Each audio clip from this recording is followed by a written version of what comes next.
محترم ناظرین، دوبارہ آپ کا استقبال ہے پروگرام فضائل اعمال میں۔ تذکرہ چل رہا ہے معاف کرنے کا نبوی انداز۔ ماں عائشہ رضی اللہ تعالیٰ عنہ بیان کرتی ہیں کہ نبی صلی اللہ علیہ وسلم اپنی ذات کے لیے کبھی بھی کسی سے بدلہ نہیں لیتے۔ صحیح مسلم کتاب الفضائل کتاب نمبر 43 حدیث نمبر 2328۔ ما ضرب رسول اللہ صلی اللہ علیہ وسلم شیئا قط، کہ رسول اللہ صلی اللہ علیہ وسلم نے کسی کو نہیں مارا، نہ کسی عورت کو مارا اور نہ کسی نوکر کو مارا، یعنی آپ نے اپنی کسی بیوی کو بھی نہیں مارا اور کسی نوکر کو بھی نہیں مارا، لیکن جہاں اللہ کا قانون توڑا جاتا تو آپ اس سے سختی سے نمٹتے۔ آئیے نبی صلی اللہ علیہ وسلم کے معاف کرنے کا ایک انداز، ایک واقعہ اور آپ کو میں بتلاتا ہوں، آپ کے سامنے ذکر کرتا ہوں۔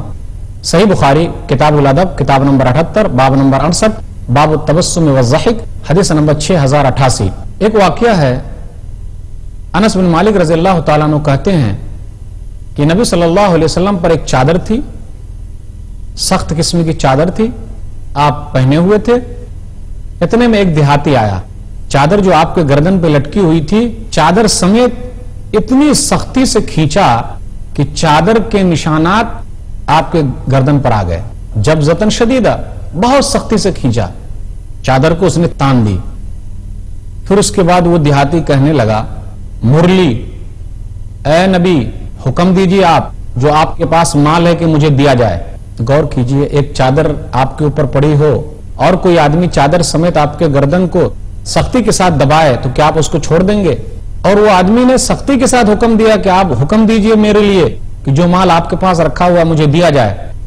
نبی صلی اللہ علیہ وسلم نے ایک نظر دیکھی اس کی طرف اور مسکرانے لگے۔ کیا انداز تھا!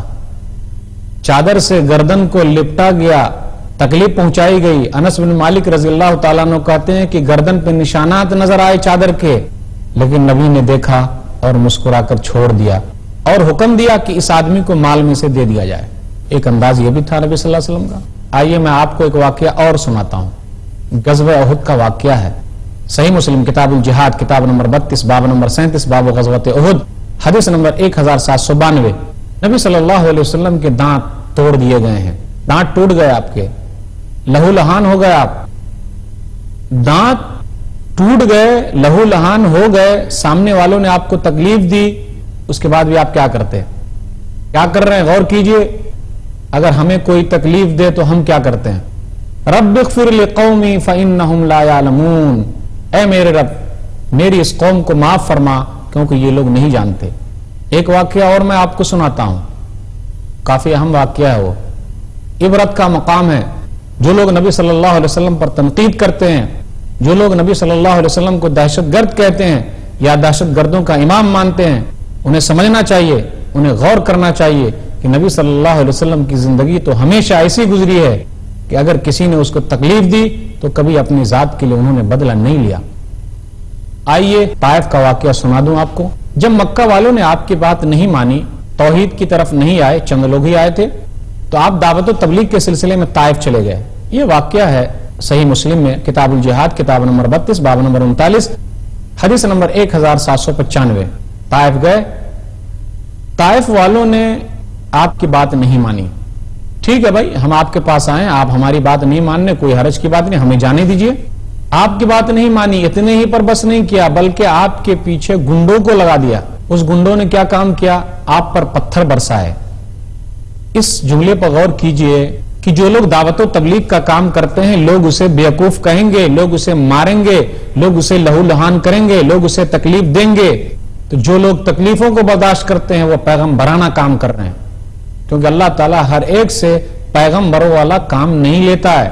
پیغمبر لوگ دنیا کے سب سے نیک لوگ ہوتے ہیں اور تمام لوگوں کی تکلیف برداشت کرنے والے ہوتے ہیں۔ پیغمبر لوگ ہی ایسے ہیں جس کو اللہ تعالیٰ بہت زیادہ آزماتا ہے، لیکن اس آزمائش کے بدلے جنت میں بھی ان کا اونچا مقام رکھا ہے۔ طائف والوں نے جب نبی صلی اللہ علیہ وسلم کو پریشان کیا، مارا، جسم سے خون نکلنے لگا، آپ لہو لہان ہو گئے۔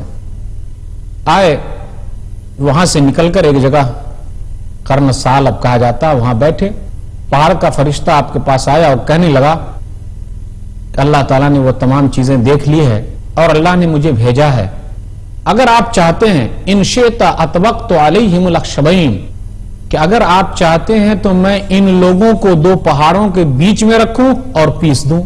اگر ہمیں کوئی مارتا کوئی پریشان کرتا، کوئی لہو لہان کرتا تو ہم کیا جواب دیتے؟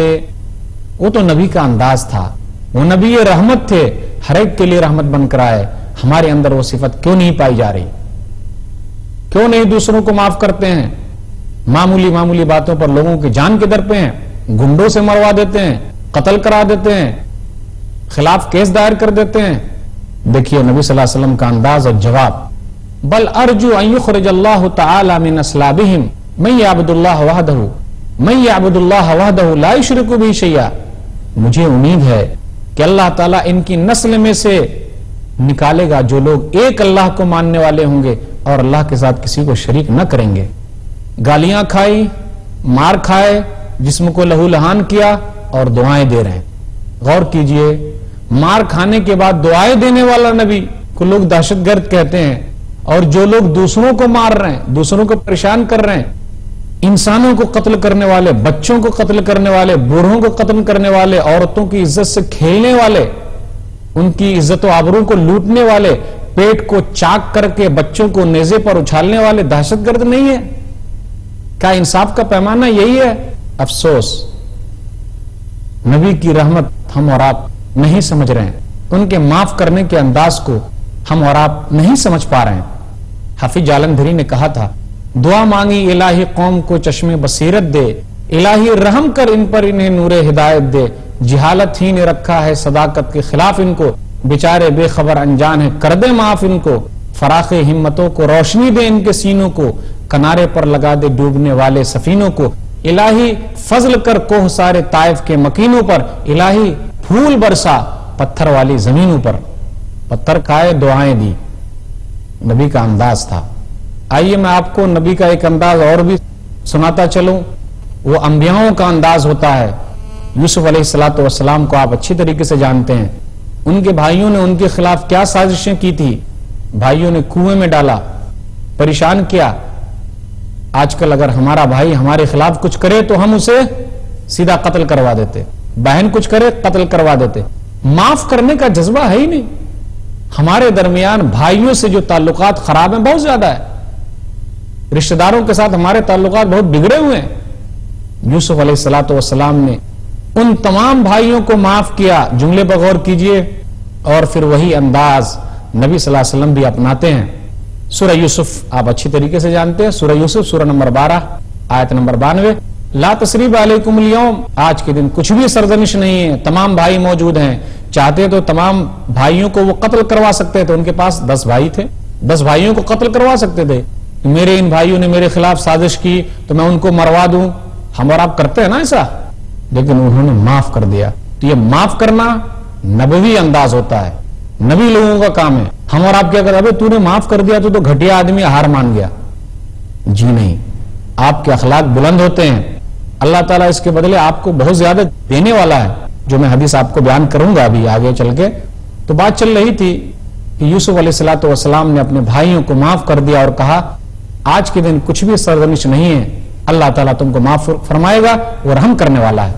آئیے نبی صلی اللہ علیہ وسلم کے معاف کرنے کا انداز ایک اور بتاؤں. ایک واقعہ اور یاد دلاؤں جو سب سے اہم ہے. فتح مکہ کا موقع ہے سن 8 ہجری میں. تمام لوگ موجود ہیں، ان دشمنان اسلام موجود ہیں جنہوں نے نبی صلی اللہ علیہ وسلم کو تکلیف دی تھی. حبار بن اسود بھی موجود ہے جس نے آپ کی بیٹی پر نیزہ چلایا تھا اور اونٹنی سے گرا دیا تھا. وحشی بن حرب موجود ہیں جس نے آپ کے چچا کو قتل کیا تھا. اور وہ عورت بھی موجود ہے ہند بن عتبہ جس نے آپ کے چچا کا کلیجہ نکال کر چبایا تھا. غرض کے تمام لوگ موجود ہیں. تمام لوگوں سے نبی نے کہا بھلا یہ بتلاؤ میں تمہارے ساتھ کیا کرنے والا ہوں. میں پوچھنا چاہتا ہوں کیا دنیا کا کوئی کمانڈر ایسا ہے جو سامنے والے پر قبضہ کر لے اور پھر اسے معاف کر دے؟ یہ صرف نبی کا انداز تھا. کہا آپ تو نیک ہیں، نیک بھائی کے بیٹے ہیں، ہم آپ سے یہی امید کرتے ہیں کہ آپ معاف کریں گے. نبی صلی اللہ علیہ وسلم نے تمام لوگوں کو معاف کر دیا. دنیا کا کوئی کمانڈر ایسا نہیں ہے جو سب پر قبضہ کر لے پھر اس کے بعد معاف کر دے. وہ پیارے نبی صلی اللہ علیہ وسلم کا انداز تھا تو دنیا کے لیے رحمت بن کر آئے. آپ نے کبھی بھی اپنی ذات کے لیے بدلہ نہیں لیا. ظالم سے لیا ظلم کا بدلہ نہ کسی وقت، مارا بھی تو اخلاق کی تلوار سے مارا. ہم اور آپ اگر کسی کو معاف کرتے ہیں تو یاد رکھیے معاف کرنے سے اللہ تعالی ہماری عزت میں اضافہ کرتا ہے. بڑا فائدہ ہے معاف کرنے کا. کافی دل گردے کی بات تو ہوتی ہے لیکن معاف کرنا سب سے اہم ہے.